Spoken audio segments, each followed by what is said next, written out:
Le Focus Spectacle Vivant, c'est une plateforme internationale. C'est un programme qui se décompose en performance, en work in progress, en pitch, mais aussi en autres événements.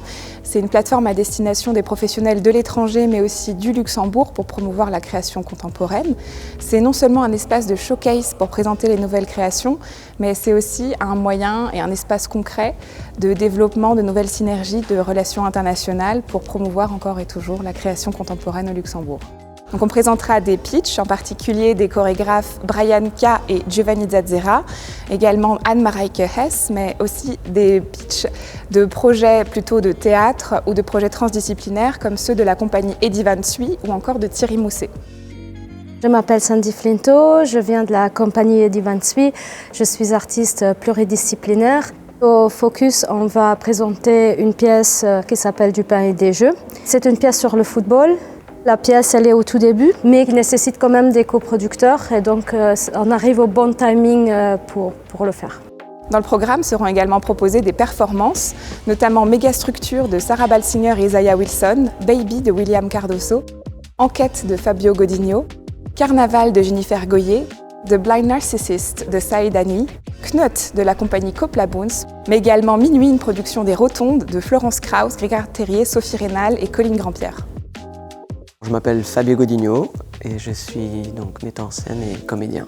Alors la pièce s'appelle Enquête, en 2 mots, qui signifie vraiment cette quête vers quelque chose. Je suis parti de beaucoup de témoignages que j'ai eus, beaucoup de gens qui ont immigré, des réfugiés, pour mettre en place en fait une quête de soi, une quête d'un lieu. Et du coup c'était un peu l'idée de raconter des petites histoires comme des grandes histoires en fait. Quelqu'un qui effectivement traverse la Méditerranée en bateau et quelqu'un qui est venu en train et quelqu'un qui est là et qui est né là. Le programme se compose également de work in progress. Seront présentées les maquettes de The Game Grand Finale par Gilles Crovisier, The Land We Shared par Larissa Faber, Teatro di Verzura de Stéphane Ghislain-Roussel, In the Bushes de la chorégraphe Léa Tirabasso, mais aussi Work It, Poetics of Bodies at Work de Clio Van Aerde. Je suis Stéphane Ghislain-Roussel et je suis le directeur artistique d'une structure de création pluridisciplinaire basée au Luxembourg qui s'appelle Projeton. Le projet qu'on voit aujourd'hui s'appelle Teatro di Verzura. C'est une forme d'opéra, une sorte d'opéra de chambre, mais qui en même temps tend vers le contemporain et qui ouvre toutes sortes de questionnements très sensibles sur les grandes questions d'écologie, mais aussi sur l'éventuel pouvoir de la musique et des arts à refédérer une autre vision du monde. Il y a également d'autres événements, notamment une table ronde sur les réseaux. On accueillera alors le réseau du Chéneau-Montcamp, celui de Freischwimmen, Londa, le réseau Cooprog et également Glen, Great Little European Network. Il y aura également une table ronde et une présentation de l'écriture dramatique contemporaine au Luxembourg par les auteurs Jan de Toffoli et Jeff Schinker. Une rencontre avec le directeur d'une ballet nationale folklorique du Luxembourg, Monsieur Chevalier, en compagnie de la directrice artistique Simone Mousset, et également la présentation de Birgerbühne, un concept citoyen de théâtre présenté par Elsa Rauch et Claire Wagner.